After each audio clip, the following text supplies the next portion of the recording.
इधर बड़ी खबर है, महाराष्ट्र में सियासी हलचल के बीच बड़ी खबर, अजित पवार बन सकते हैं एनसीपी के नए अध्यक्ष। ऐसे सूत्रों के हवाले से खबर मिल रही है। शरद पवार के इस्तीफे के ऐलान के बाद ये चर्चा अब गर्म हो चुकी है। कल शरद पवार ने इस्तीफे का ऐलान किया था। इसके बाद आपको बता दें, अजित पवार के घर पर आज एक मीटिंग चल रही थी। इसी के बाद लगातार तमाम जो कार्यकर्ता हैं वह बेहद दुखी नजर आ रहे थे।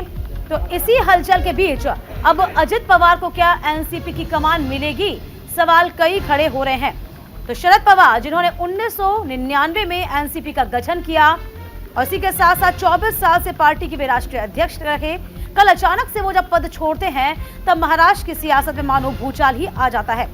लेकिन पवार के इस्तीफे पर सस्पेंस बरकरार था। लेकिन अब जो सूत्र बता रहे हैं कि जिस तरीके से जो मीटिंग चल रही थी उसमें कहीं ना कहीं अब ऐसा माना जा रहा है कि अजित पवार अगले अध्यक्ष हो सकते हैं। शुभम पांडे हमारे संवाददाता इस पूरी खबर पर नजर बनाए हुए हैं। शुभम, जरा जानकारी दीजिए, सूत्र क्या बताते हैं, अजित पवार का नाम कैसे? बिल्कुल, देखिए, अजित पवार एनसीपी में कद्दावर नेता है। महाराष्ट्र में उनकी अपनी अच्छी पकड़ है और शरद पवार के भतीजे हैं। ऐसे में जिस तरह की दृष्टि कुछ दिनों से हम और आप जिक्र कर रहे थे कि शायद अजित पवार अपना एक अलग खेमा बनाकर बीजेपी को समर्थन दे सकते हैं और सरकार में शामिल हो सकते हैं। ऐसे में शरद पवार ने यहाँ पर बड़ा दांव खेला है। खुद पद से इस्तीफा देकर अब अजित पवार को आगे कर दिया है ताकि अजित पवार पार्टी की कमान को संभाले। ऐसे में जो इस वक्त मुंबई के बाबी चौहान में इस वक्त मीटिंग चल रही है उसमें अजित पवार का लगभग अध्यक्ष पद जो बनाया जाना है वो लगभग तय माना जा रहा है। लेकिन इसी बीच जितेंद्र आवाड, जो शरद पवार के बेहद करीबी है, उन्होंने महामंत्री पद से इस्तीफा दे दिया है। लेकिन कहीं न कहीं जिस तरीके से ये पूरे घटनाक्रम पिछले 24 घंटे में हुई है, इससे कहीं न कहीं अब अजित पवार का इसमें कद बढ़ जाता है, क्योंकि अजित पवार अपने साथ कई सारे विधायकों को लेकर पहले ही बीजेपी में जाने की हम मान रहे हैं कि जाहिर सी बात है शरद पवार ने सोच समझ कर इतना बड़ा फैसला लिया होगा, क्योंकि जितने घटनाक्रम पिछले दिनों चल रहा था उसे लगी रहा था, जिस उन्होंने कहा था कि अब रोटी पलटने का वक्त आ गया है, तो उनको ये लग रहा था कि बहुत से ऐसे जो विधायक हैं वो कहीं ना कहीं बीजेपी में शामिल हो जाएंगे और अब उन्होंने ऐसा किया भी। देखिए, इस बीच एक बड़ी खबर जो हम अपनी टीवी स्क्रीन पर फ्लैश कर रहे हैं, ये कि एनसीपी विधायक जितेंद्र आव्हाड ने भी इस्तीफा दे दिया है। शरद पवार के बेहद करीबी हैं जितेंद्र, तो इसे हम किस तरीके से लें? यानी कुल मिलाकर देखा जाए कहीं ना कहीं शरद पवार को भान हो चला था कि अब यदि मान लीजिए बीजेपी में पार्टी शामिल होने की कवायद में रहती है तो कम से कम उनके अध्यक्ष पद से रहते हुए, अध्यक्ष रहते हुए ये संभव नहीं हो पाएगा। तो ये एक मैसेज देना चाहते थे शुभम, क्या माने इसको हम?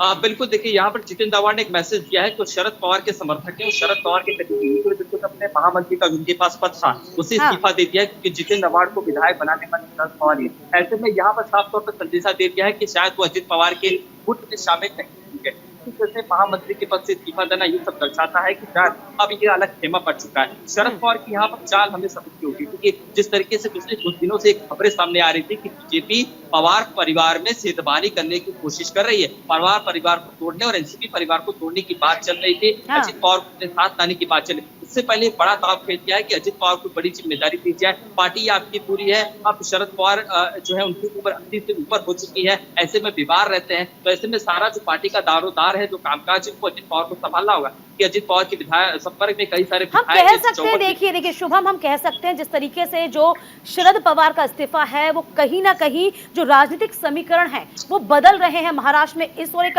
बड़ा इशारा कहा जा सकता है। हालांकि अब ये देखा जाएगा कि आगे किस तरीके से ऊंट करवट बैठता है, क्योंकि पहले भी हमने देखा था जेपीसी की मांग को लेकर शरद पवार सामने आए थे, अडानी को लेकर वो सामने आए थे। इसके बाद अजित पवार का एक पूरा का पूरा 40 विधायकों का दल बैठता है, कहता है कि हम ऐसे सुखमुगाहट थी कि बीजेपी में शामिल हो जाएंगे। उसके मद्देनजर चूंकि राजनीति के कहीं ना कहीं बहुत मंझे हुए खिलाड़ी शरद पवार कहे जा सकते हैं, तो इसी को लेकर ये फैसला बहुत सोच समझ के लिया गया था। बिल्कुल सही बात है।